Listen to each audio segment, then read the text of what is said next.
Most economic collapses don't begin with chaos, they start with pressure. Right now, millions across the UK are quietly absorbing it. Bills are rising faster than pay, savings are shrinking, and yet life feels more exhausting than ever. Here's a question few headlines ask.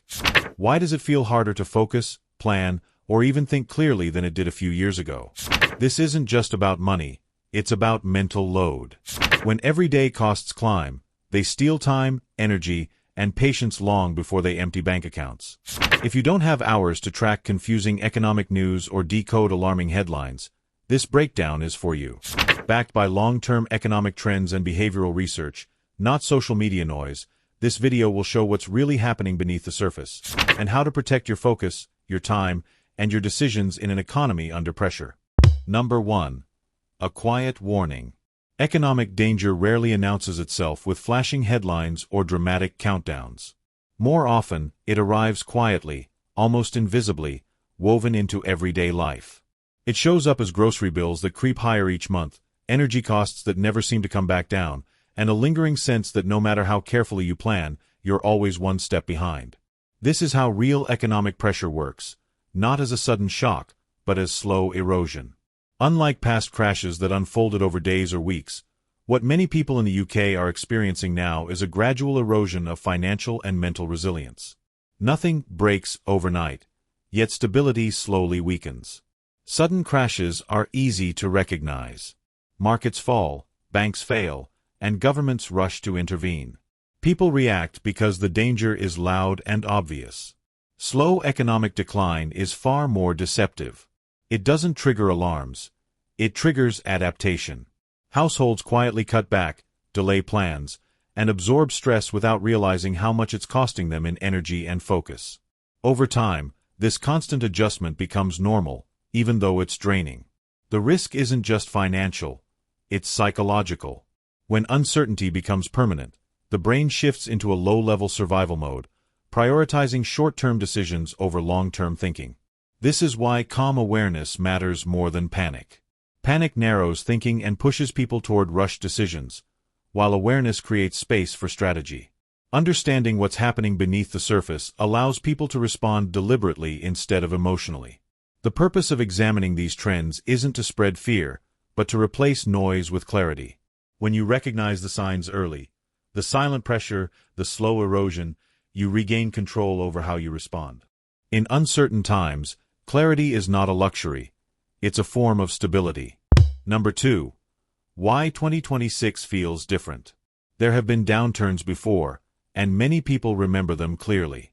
Recessions in the past often came with a sharp shock, followed by a sense that things would eventually stabilize. What makes 2026 feel different is not just the scale of economic pressure, but its permanence. Instead of a single crisis that passes, uncertainty has become the background noise of daily life.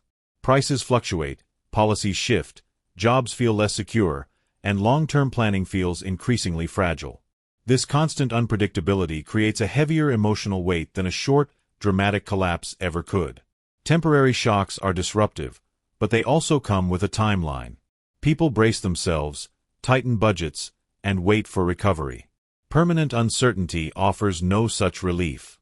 When there is no clear after, the mind stays in a state of alert. This has a direct effect on productivity and mental clarity. Economic stress doesn't simply reduce spending power. It consumes attention. Decisions that once felt routine now require more thought, more checking, more hesitation. Over time, this drains cognitive energy and makes even simple tasks feel tiring. Research into behavioral economics shows that prolonged financial pressure reduces the brain's ability to focus, plan, and think strategically. Instead of working toward long-term goals, people are pushed into short-term survival thinking. This is why so many feel busy yet unproductive, exhausted yet unable to slow down. The economy isn't just shaping bank balances, it's reshaping how people use their time and mental energy. This is also why 2026 cannot be dismissed as just another cycle. Cycles assume a predictable rhythm: downturn, recovery, growth. What we are seeing now is more complex. Multiple pressures are overlapping, reinforcing each other, and extending uncertainty far into the future. The challenge isn't simply waiting it out, but learning how to operate clearly and calmly within it. Understanding this difference is crucial because responding to permanent uncertainty requires a different mindset than surviving a temporary crisis. Number 3. The cost trap. Inflation is usually explained as a problem of money, but its real damage is far more subtle. It doesn't just reduce purchasing power, it quietly drains time. When everyday costs rise, people respond by working longer hours, taking on extra responsibilities, or constantly recalculating expenses in their heads. Each of these responses chips away at recovery time and mental focus. Even when income technically increases, the effort required to maintain the same standard of living grows heavier. What looks like a financial issue on paper becomes a time and energy problem in real life. Extra work hours rarely come for free. They often replace rest, reflection, or family time, the very things that restore focus and resilience. Over time, this creates a cycle where people feel permanently busy yet strangely unproductive. The brain never fully switches off, because there is always another bill to consider, another cost increase to anticipate, another decision waiting to be made. Inflation doesn't just make life more expensive, it makes it noisier. That noise competes directly with concentration and clear thinking. Research in behavioral economics and cognitive psychology shows that financial stress reduces working memory and decision-making quality.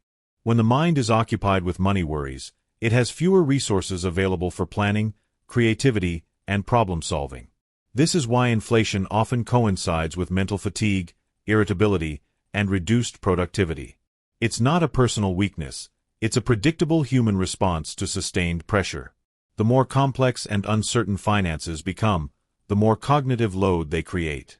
One practical way to counter this trap is not by obsessing over every pound, but by simplifying financial decisions wherever possible. Fewer choices mean less mental strain. Predictable routines, automated systems, and clear priorities reduce the number of daily calculations the brain has to perform. This isn't about ignoring reality, it's about protecting mental bandwidth. In an environment where costs keep rising, clarity and simplicity become valuable resources. By reducing financial noise, people regain time, focus, and the ability to think beyond immediate survival. Number 4.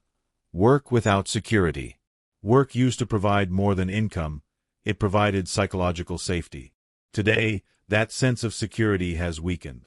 Short-term contracts, restructuring, automation, and shifting policies have made job stability feel temporary, even for experienced professionals. This uncertainty keeps many people in a constant state of alert. When work feels fragile, the mind never fully relaxes. Instead of focusing deeply on tasks, attention is split between doing the job and silently monitoring risk. That low-level tension may seem manageable, but over time it becomes exhausting. One of the clearest signs of this alert mode is compulsive news checking. People tell themselves they're staying informed, but often they're searching for reassurance. Each headline, notification, or update pulls attention away from meaningful work and replaces it with more uncertainty. This creates a productivity leak that's easy to underestimate. Even brief interruptions break concentration and increase the time it takes to return to focused thinking. The result is longer working days with less real progress. As uncertainty grows, so does decision fatigue. When people are unsure about their future, even small choices begin to feel heavier. Should I change roles? Save more? Spend less? Upskill? Wait.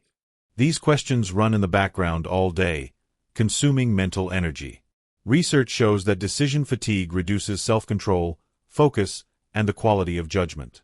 By the end of the day, the brain is depleted, not because the work was harder, but because it was mentally fragmented. A practical response to this isn't to ignore reality, but to control exposure. Boundaries around information intake help restore focus. Setting specific times to check news or updates, rather than allowing constant interruptions, reduces mental strain. This creates space for deeper work and clearer thinking. In an unstable job environment, attention becomes a valuable asset. Protecting it isn't avoidance, it's strategy. Number 5. The housing squeeze. Housing has become one of the most powerful sources of silent stress in the economy. For homeowners, there is constant anxiety around mortgages, interest rates, taxes, and long-term affordability. For renters, the pressure comes from a different direction, rising rents, short contracts, and the uncertainty of being forced to move with little notice. Both situations create instability, just in different forms. What once represented safety and progress now feels like a fragile balancing act, where one change in policy or pricing can upend carefully made plans. This tension feeds directly into long-term planning paralysis. When housing feels uncertain, people hesitate to make broader life decisions. Career moves are delayed, savings goals feel unclear, and future planning shrinks from years to months. The mind becomes cautious, constantly weighing risk instead of opportunity. Over time, this hesitation turns into stagnation. It's not a lack of ambition, it's the rational response to an environment where stability feels out of reach. When the foundation feels shaky, everything built on top of it feels risky. The psychological impact of feeling stuck is often underestimated. Humans are wired to move toward progress, but housing stress traps people in maintenance mode. Days are spent sustaining what already exists rather than building toward something better. This creates frustration, restlessness, and mental fatigue. Productivity suffers not because people are unmotivated, but because their energy is consumed by holding things together. Feeling stuck narrows thinking and reduces creativity, making it harder to imagine alternatives or new paths forward. In this environment, stability needs to be redefined. Instead of viewing stability solely as ownership or permanence, it becomes about adaptability. Flexibility, skills, savings buffers, and decision clarity start to matter more than fixed plans. This shift doesn't deny the importance of secure housing, but it recognizes reality as it is, not as it used to be.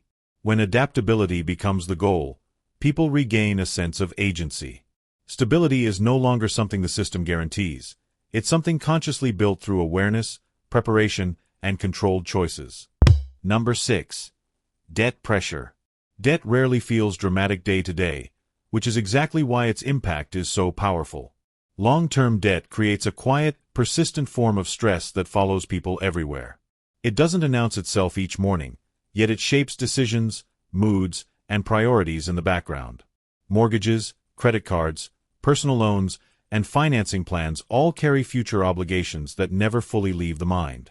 Even when payments are manageable, the knowledge that tomorrow's income is already spoken for creates a subtle sense of pressure. This pressure has a direct effect on future thinking. When debt is present, the mind becomes cautious and short-term focused. Instead of asking where life could go in 5 or 10 years, attention shifts to managing the next payment, the next bill, the next month. Research shows that financial obligations reduce cognitive flexibility, making it harder to imagine alternative paths or take calculated risks. Debt narrows perspective, not because people lack ambition, but because their mental energy is tied to maintaining stability. The emotional load of debt goes far beyond the numbers on a statement. It can create feelings of obligation, guilt, and quiet anxiety, even during moments that should feel restful. This constant background tension reduces recovery time, which is essential for focus and productivity. The brain struggles to fully disengage when it knows future resources are already committed. Over time, this leads to fatigue, irritability, and a sense of being permanently behind, regardless of effort. A practical response begins with shifting from avoidance to structure. Debt feels heavier when it's vague and undefined. Clear systems, predictable routines, and visible progress restore a sense of control. Structure reduces uncertainty, and uncertainty is what creates most of the emotional strain. This approach isn't about denying responsibility or pushing fear aside, it's about replacing ambiguity with clarity. When debt is placed into a defined framework, it stops dominating mental space. Control doesn't come from eliminating debt overnight, but from understanding it, managing it deliberately, and preventing it from consuming attention and future thinking. Number 7. Mental overload. One of the least visible effects of economic pressure is how much mental bandwidth it consumes. When finances, work, housing, and debt all feel uncertain at the same time, the brain is forced to juggle too many open loops. This constant background processing leaves fewer resources available for focus, creativity, and thoughtful decision-making. People often blame themselves for feeling distracted or mentally tired, without realizing that their cognitive load is being stretched beyond healthy limits. Under prolonged stress, the brain shifts into survival mode. This mode is designed for short-term threats, not long-term complexity.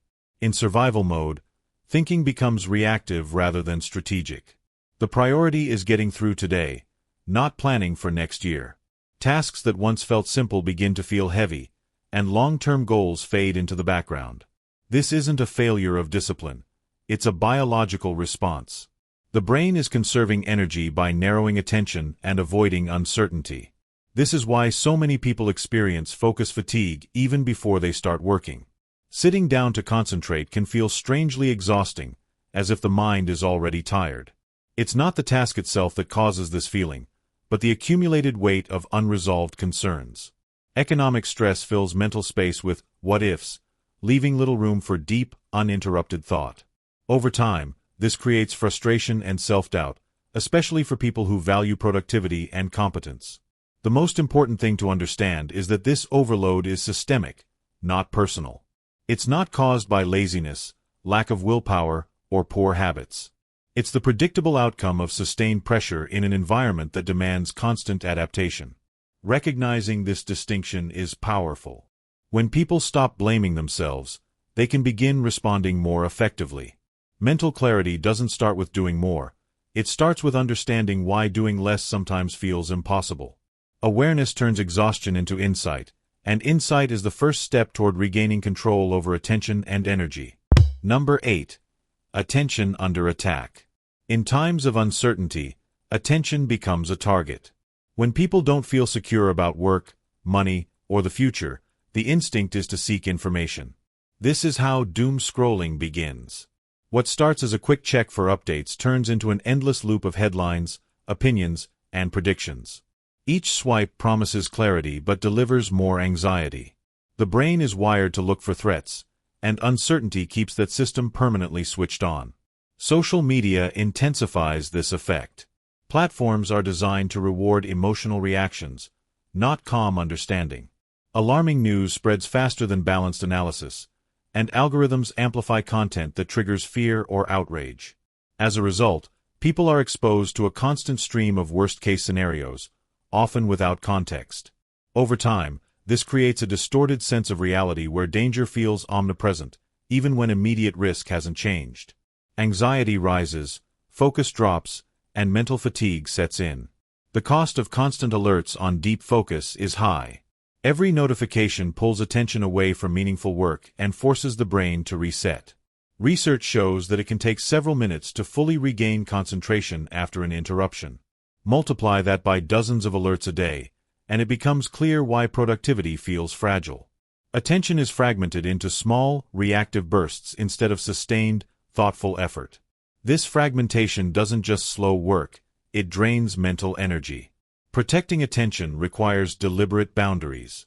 This doesn't mean avoiding information, but choosing when and how it's consumed. Fewer checks, longer gaps, and clearer limits reduce cognitive strain. When information is controlled instead of constant, the brain regains space to think, reflect, and plan. In an economy that thrives on urgency, attention becomes a personal resource. Guarding it is not a luxury. It's a necessity for clarity, focus, and long-term effectiveness. Number 9. Smarter responses. Amid economic uncertainty, some people appear calmer, more focused, and less reactive than others. The difference isn't access to better information or stronger financial positions. It's how they respond. Calm, informed adults are not trying to predict every outcome or react to every headline. Instead, they simplify. They reduce the number of decisions they make each day and focus on what truly matters. Fewer decisions mean less mental strain, and less strain means clearer thinking. Clear priorities replace constant urgency. Rather than spreading energy thin across multiple concerns, attention is directed toward a smaller number of high-impact actions. This approach recognizes a simple truth. Mental energy is finite. When it's wasted on minor choices or repeated worry, there's little left for meaningful progress. By narrowing focus, people regain a sense of control, even when external conditions remain uncertain. Another key shift is moving from time-based planning to energy-based planning. Time-based plans assume that every hour is equal, but under stress, that's rarely true. Energy fluctuates, and forcing productivity during low-energy periods often leads to frustration and burnout. Energy-based planning works with natural rhythms, placing demanding tasks during high-focus moments and reserving lighter tasks for slower periods. This makes work feel more manageable and reduces the sense of constant pressure. Thoughtful self-assessment plays an important role in this process. Instead of asking, "How do I do more?" the question becomes, "What deserves my best energy?" This reframing encourages intentional choices rather than reactive ones. It also builds resilience, because success is measured by clarity and consistency, not volume. In uncertain times, smarter responses are not louder or faster. They are quieter, more deliberate, and more sustainable. Number 10. Collapse or change. When pressure builds across an economy, the natural question is whether it signals collapse or something else entirely. History shows that economies rarely break in a single moment. More often, they reshape themselves through periods of tension, adjustment, and rebalancing. These phases are uncomfortable, but they are not always catastrophic. Understanding this distinction matters because fear thrives on the idea of sudden failure, while clarity recognizes gradual transformation. The greatest risk during periods of change is emotional reaction. Fear-driven decisions tend to be rushed, narrow, and short-sighted. They prioritize immediate relief over long-term stability. Emotional reactions feel justified in uncertain environments, but they often lock people into choices that are hard to reverse. Calm analysis, on the other hand, keeps options open. It allows space to evaluate trade-offs, manage risk, and adapt as conditions evolve. The economy may be shifting, but panic removes the very flexibility needed to navigate that shift. Preparation is more powerful than prediction. No one can accurately forecast every economic outcome, but people can prepare for a range of possibilities. Preparation focuses on resilience rather than certainty. It involves strengthening foundations, reducing unnecessary strain, and preserving mental and emotional capacity. This approach recognizes that uncertainty is not a temporary phase to endure, but a condition to manage. Prepared individuals are not immune to change, but they are less destabilized by it. Ending on calm realism means accepting complexity without surrendering agency. The situation is serious, but it is not hopeless. Awareness replaces denial, and strategy replaces fear. Economies evolve, and so do the people within them. Those who remain steady, informed, and deliberate are better positioned to respond intelligently rather than react emotionally. Change does not demand panic. It demands clarity, patience, and thoughtful adaptation. If this video helped you see the bigger picture more clearly, I'd really like to hear your perspective. Not predictions, but how this economic pressure is actually showing up in your daily life. Your experiences add depth to this conversation. If you want to go further, watch the previous video on this channel where we break down another hidden side of today's economy that most headlines ignore. These videos take serious research, time, and effort to make, and your support genuinely keeps this work going. If you value calm analysis over noise, subscribing is just one click, and it helps this channel continue delivering clarity instead of chaos.